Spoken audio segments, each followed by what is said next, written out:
जिला प्रशासन पक्षर बन्या प्रभावित अंचल रिलीफ कार्य जारी। बालेश्वर जिले में बन्या जल विशेष भाव प्रभावित होता जलेश्वर भोगराई और बालियापाल ब्लॉकर बन्यार पंचम दिन में बन्या जल कमिबा आरंभ होता बेले रिलीफ कार्य अभूतपूर्व स्तर में जारी रही। बन्या आरंभ होगा पर प्रतिदिन हाराहारी 20,000 रु अधिक मागणा रोषई द्वारा स्थानांतरित जनसाधारण को रंधा खाद्य जोगाई दि जाउछि। आज स्थिति में सुधार आसिया पर 11,000 मागणा रोषई द्वारा लोकंकु सेवा जोगाई दि जाइछि।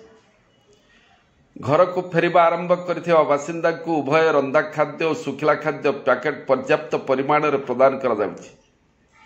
आवश्यकता को दृष्टि में रखी एसआरसी ओड्राफ्ट अग्निशम सेवा एवं देशी डंगा समेत 25 रु अधिक डंगा नियोजित करा जाइछि।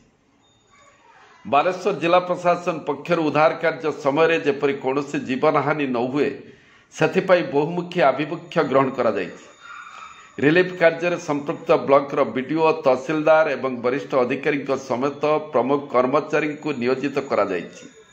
विशेषकर आरडब्ल्यूएसएस स्वास्थ्य प्राणी संपद टीपीएन ओडीएल कृषि उद्यान कृषि एवं मत्स्य चाष भली विभिन्न विभाग स्वतंत्र टीम पठा जाई क्षयक्षतिर आकलन करा जाउछि।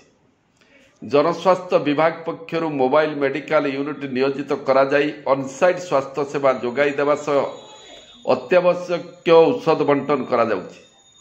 ग्राम्य जल जोगाण और परिमल विभाग पक्षर प्रभावित अंचल में विशुद्ध पानीय जल जोगाण और अस्थायी परिमल व्यवस्था प्रतिष्ठा करा जाउछि। कृषि और उद्यान कृषि विभाग पक्षर फसल क्षयक्षति आकलन करा जिबा सह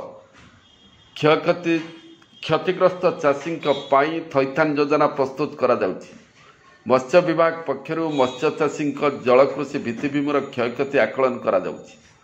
सेहिभଳି पशुपालन प्राणीधनर चिकित्सा और पशुखाद्य बंटन पाई पशु चिकित्सा यूनिट गुड़िक नियोजित करा जाइछि। टीपीएनडीएल पक्षरु प्रभावित अंचल विद्युत सेवा स्वाभाविक करने सह क्षतिग्रस्त भित्तिभूमिर मरामती पाई निरवच्छिन्न भाव कार्य जारी रही। सूचनायोग्य जिलापाल श्री सूर्यवंशी मयूर विकास प्रत्यक्ष तत्वावधान में राज्य रिलीफ कमिशनर निर्देशावली को कड़ाकड़ी पालन करी समस्त रिलीफ कार्य करा जाउछि।